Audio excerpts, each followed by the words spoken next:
Hey Julio. Okay, so I looked at this essay before. Major blunder with this body paragraph. Very off topic. I'll come to that in a second. What you want to do is when you're reading a question, especially one like this is one of the easier ones. This is body paragraph 1. This is body paragraph 2. You need to double, triple check you're writing an essay that's on topic. I'll get to this in a second. Also, I realized immediately the general structure for your essay should be general to specific. Here we've jumped in right into specific. Also, you've assumed that the reader is Spanish and has the same grandparents as you. Okay, our grandparents, as far as I know, we're not brothers, so they're not our grandparents.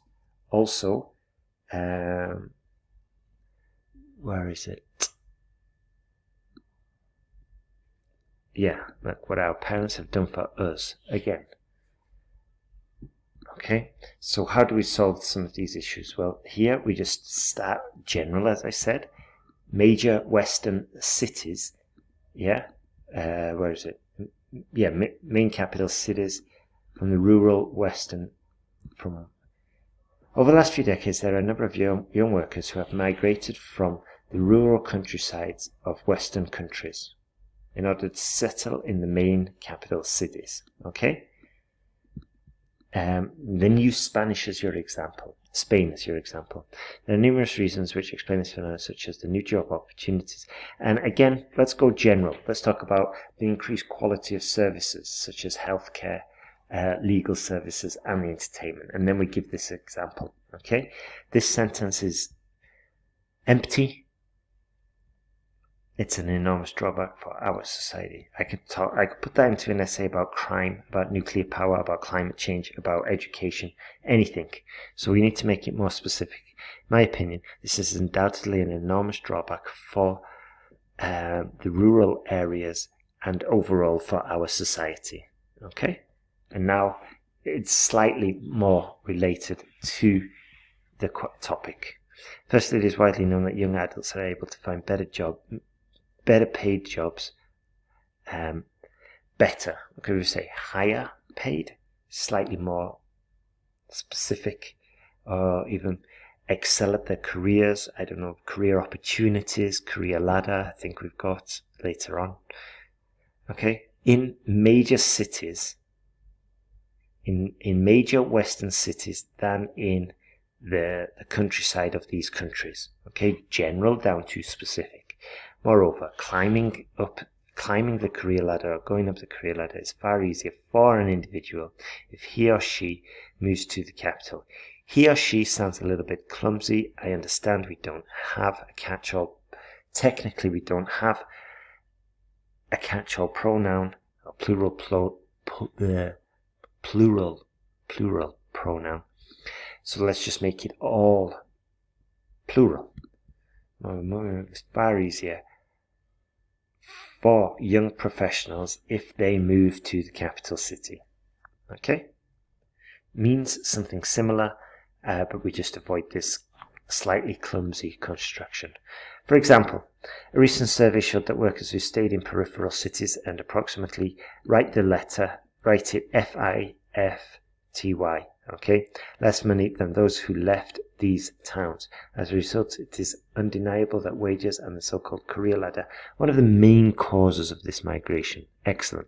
Second major cause of this phenomenon is the growth in the quality of professional services and even the entertainment industry. Okay, so we just mentioned better, more qualified doctors, more specialist legal services, for example, and then mention the entertainment industry and then develop it further with these specific examples. This makes major Western cities such as Madrid and Barcelona immensely more, okay, just giving you a different adjective there, immensely more appealing for youngsters than smaller towns in the countryside, especially for people under 50. Under 40 it's redundant. yeah, for people under 50 years old. I firmly believe that this migration of young workers represents a negative development for our society, and the reason for this is twofold. And the reason is twofold, if we want to get a little bit more succinct. First, our grandparents, as I said before, general down to specific, so depersonalize it. Firstly, the elderly, who are often hedging. I'm sure it's the second time I've mentioned hedging. Firstly, the elderly, who are often left alone in the countryside and often and usually feel more alone than ever before. Anyway, just hedge that. In fact, a recent study showed that a number of retired people in Spain or the West, okay, but I guess it's a study, so we can go to Spain. We're going down from general to specific. Thought they were redundant for society on the grounds that their offspring had moved to other cities and they had no purpose in life. Fine, that's definitely it's a negative development. This is where the essay goes wrong.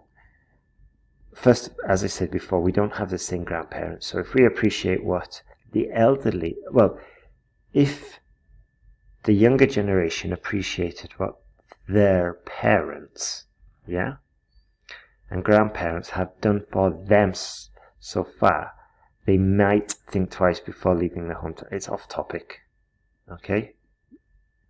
Second, it is often claimed, but we had two reasons here, twofold. First, we slipped in a second, and then we slipped in a third. So that's a coherence issue. Second, it is often claimed that life in rural... Yeah, this is totally off topic, okay? The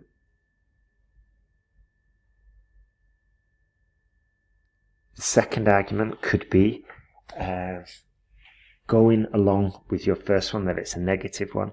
An additional problem with these villages and areas becoming negative is that it can often trigger a negative death spiral for the village, as there are no longer jobs, there is less economic prosperity, and the cycle reinforces every year until the villages become effectively empty or ghost towns. Okay? So yeah, we shouldn't really be talking about the positives or the negatives of living in the city, or the positives of living in the village. As a result, some argue that we're way off topic now. Nothing to do with happiness. Okay? So just keep that in mind. To conclude, these days thousands of young people abandon their homeland, abandoning the place of birth. Homeland would mean sort of like going cross-border. In your case, going to Portugal, Greece, wherever. Not leaving the countryside and going to the city. So abandon the hometown, place of birth in the countryside so as to grow professionally and have fun during the weekend. Okay, I strongly believe that this is a profound mistake because life... Yeah, again, off topic. Oops. Sorry. Again, off topic, we didn't ask if it was more satisfying. In addition, it is extremely important to take care of our elderly. Okay, again, it's off topic. So really we should be saying this is undoubtedly a negative development because due to the loneliness and emotion fragile state of the elderly and the economic consequences that are undoubtedly dire and deteriorate as the spiral continues, ultimately, unfortunately, producing a death for the city, or a death knell for the city. So, what are the things the examiners punish more in their writing exam? More than what? Give me a few options, or punish the most. In this case, it's going to be task response and coherence. So, after grammar, perhaps I can rephrase it. So grammar is the most important. If you mess up with grammar, it doesn't really matter what you've written because it can be illegible. Following grammar, I think task response is the next one. It's got to be on topic because it's hard to be on topic but then incoherent. You might as well not be on topic if you get my drift. So in my opinion, it goes grammar, task response, cohesion and coherence, and then lexical resource. Okay. Yeah, assuming your lexical resource is reasonable. I mean, it can be argued a million different ways, but I think in this case that's the order I would put it in for your situation, because lexical resources, I think it's only been an issue once or twice in your previous essays. Okay, so this was 216 words. Super. The line graph provides information regarding the... Okay. Yeah, I'm just going to pause this. Punctuation here, we need some commas. Finally, the quantity of rain plummeted at the end of the year. Okay. Okay, so I understand you decided to take it country by country.